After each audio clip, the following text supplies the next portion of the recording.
Hello everyone, it's Ezekiel with ShoeSlide, and in this video we're going to be answering another one of your classic menswear questions. This question comes up often in the comment section of our YouTube videos and on our social media accounts.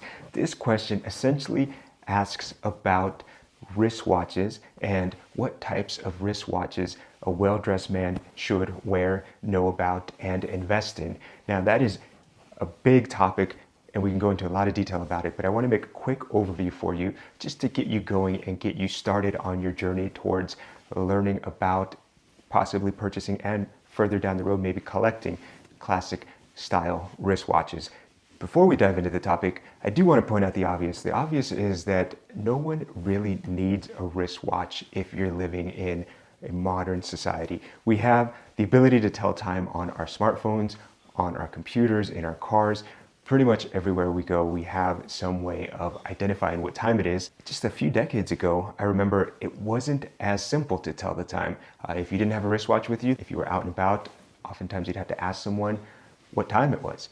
Now, over time, the need to wear a wristwatch slowly diminished. The number one reason was smartphones. Smartphones became more robust, longer battery lives, and smaller, so they were more portable, as well as more affordable. So just about everyone was able to carry a smartphone with them and look at what time it was whenever that need arose. However, I've noticed over the last several years, younger men are beginning to look at wristwatches again and beginning to be curious about them and wanting to learn more and to wear them. I've gotten, like I said before, many comments here at ShoeSlide, and the way that I look at a wristwatch is it is an accessory that adds an additional layer of complexity to your classic menswear outfit. So with that being said, I do want to give a quick overview of the two main types of wristwatches that a well-dressed man may consider owning and having in his wardrobe. The first one is a quartz wristwatch. A quartz wristwatch is a watch that is composed of a quartz-powered movement. The movement of a watch essentially just means the heart of the watch, the mechanism of the watch that allows it to keep track of time. And in the case of a quartz-powered wristwatch, that is an electrical movement that is powered by a battery and uses a small piece of quartz crystal to pulsate and move the mechanism that powers the dial 1 second at a time. Quartz watches are very affordable because they're easy to make, and they're also extremely reliable. They're very accurate, oftentimes much more accurate than a classic mechanical wristwatch. Now, I do want to caution you, be careful. If you see some designer brands out there that are making quartz-powered wristwatches, you want to make sure you don't overpay, because the mechanism, the movement of the quartz watch is very simple, very affordable to produce, and oftentimes you'll be paying more for the brand name of the watch. The second type of watch, and my favorite type of watch, and oftentimes the favorite watch of collectors, is a mechanical wristwatch. A mechanical wristwatch is the classic original way of creating a watch. The movement of a mechanical watch is powered by a mainspring.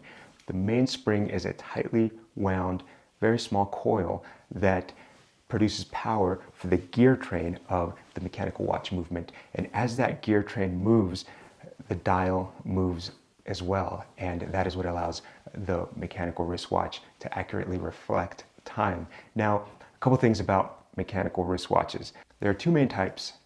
There is the hand-wound mechanical wristwatch, and that is simply a watch that you would have to wind manually, either once a day or maybe every other day, depending on the power reserve, how much power the mainspring can hold.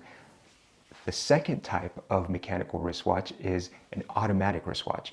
When it comes to automatic mechanical wristwatches, that movement is powered by the motion created by the wearer or by a watch winder, a mechanism where you would put your watch in and it gradually spins in order for that automatic movement to use that kinetic energy being produced and funnel it back into the mainspring, so that essentially you don't have to hand wind that. However, if you do go some time without wearing that automatic mechanical wristwatch, then the power reserve will completely drain, and on that occasion you might have to hand wind the automatic mechanical wristwatch. All right, so now that we've covered the two main types of movements, the quartz and the mechanical, the mechanical wristwatches, what I would highly recommend if you want to get something that is well made, something that is elegant, something that might stand the test of time and might be a collectible. And again, there's two main types of mechanical watches, the hand wound and the automatic. So what I want to do here is I want to show you a couple of watches that I have in my collection. And I picked these watches because they are very affordable. These are two watches that are attainable for someone that is just starting to take an interest in wristwatches, someone that wants a well-made, elegant watch, but doesn't want to spend too much money, doesn't want to invest in a wristwatch because you might not be sure yet if you're going to appreciate it, if you're going to even enjoy wearing the watch. The first one that I want to tell you about is a Seagull 1963 mechanical wristwatch. This Seagull wristwatch is a hand-wound mechanical wristwatch, and it is, again, very affordable, but it's also very well made. This Seagull brand has a fascinating story. Seagull brand is a brand that was originally manufactured in Switzerland. Now, the movement of this watch was Swiss designed and Swiss manufactured up until the 1960s, when the Swiss company that was making this watch decided that they no longer could afford to maintain operations. So the company was sold to a Chinese company. The Chinese company purchased the brand and the rights to manufacture the movement, along with the tooling and the manufacturing process to making this watch. And that is why this watch is so affordable. You can pick up a Seagull 1963 watch like this for as little as $200. And I'd highly recommend, if you are just starting to look at mechanical watches, check out the Seagull 1963 watch. It is a very elegant watch. It has a nice cream dial that'll match with just about any outfit.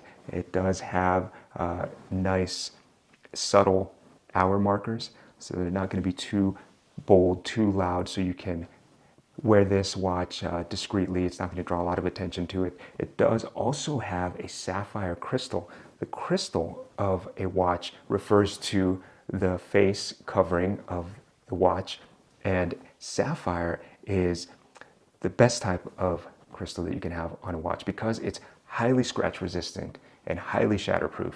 There are some cheaper options out there. You can get a watch that has a mineral crystal or an acrylic crystal even. Again, those are much cheaper. In some cases, those watches are lighter because the acrylic and the mineral crystals are not as heavy as a sapphire crystal. But again, they are going to be much more susceptible to scratching and cracking. Now, what I really like about this Seagull mechanical watch is the clear case back, so that you can see all of the intricacies of the movement. You can see the small dials, you can see the gear train, and you can see the different jewels, the sapphires that are incorporated into the movement. All right, so the next watch that I want to point out here for someone that might be interested in beginning a collection, or if you just want to pick up your first mechanical watch, again, this is a highly affordable but still a very well-made watch. This is an Orient watch. Orient is a Japanese brand that is known for making elegant and durable timepieces. This particular Orient model is an automatic movement. So again, this movement, I do not have to hand wind. It will replenish the power reserve when I wear it and during the natural movements of my arm, as well as if I put it in my watch winder, then I can keep the power reserve fully charged so I don't have to worry about hand winding this watch. Now, the reason that I like this watch is, again, because it is very well made. It is a Japanese brand, and as we know, for decades, Japanese manufacturers have had a stellar reputation for producing highly reliable mechanical products as well as electronic products, and Orient is one of those products. Now, this particular watch has a stainless steel band. Stainless steel bands are nice because they're very robust, and they also add a little bit of elegance to the watch because you can see the light being reflected off some of the polished pieces of the band, as well as the polished stainless steel case here on this watch. So an Orient watch you can pick up, again, for a couple $100, and I highly recommend that you take a look at it. It does have a crystal case back. Most Orient models have the crystal case back. So again, you can see the elements of the movement. Because this is an automatic mechanical watch, you do have the rotor here, that large piece of metal that rotates around. And that is what captures the kinetic energy when the watch is in motion so that it is funneled back to the mainspring in order to power the mechanism of the watch. So the third watch that I want to point out today is my personal favorite, and I've had this watch for several years now. This is a 41mm Rolex Datejust. Now this is a Swiss watch. It's been around for a little while now, and there are many collectors. Rolexes are usually easily identified because of the Cyclops date magnifier here. Some folks don't care for the Cyclops. I like it because it makes the date easily visible. The thing that I like the most about this watch is the fine precision craftsmanship. This watch is just so sleek, so well made. When I look at this case and I look at the way that the case was tooled, the way that it was designed, all of the elements of this watch are just so elegant, and you can tell that this watch was very carefully manufactured. From looking at the bracelet with the curvature of the different links, the polishing of the different components of the bracelet, the polishing of the case, the small details such as the logo on the crown. And there's so many small details on this watch that you can look for in order to identify just the level of craftsmanship that was used to make this watch. Now, I know there are other Swiss watch brands out there that are significantly more expensive and even more intricately made than Rolex, but I do appreciate the Rolex because of its robust build. The Rolex is built to withstand a lot of abuse. Now, obviously you don't want to abuse the watch on purpose, but this watch will keep ticking no matter what you put it through. It's waterproof, you can bump it, you can expose it to light shocks, and it'll still keep ticking. You can get the watch serviced and it'll look like new. But again, this is something that is a little bit of a different price range than the other watches. You can get a Datejust, I believe, for right around the $8,000–9,000 mark. All right, so that was a quick intro on watches and the different types of watches that a well-dressed man might want to incorporate into his wardrobe. I'm definitely going to be doing some more videos on watches just because there's so many different types out there and so many different brands and different styles and use cases for the variety of wristwatches out there.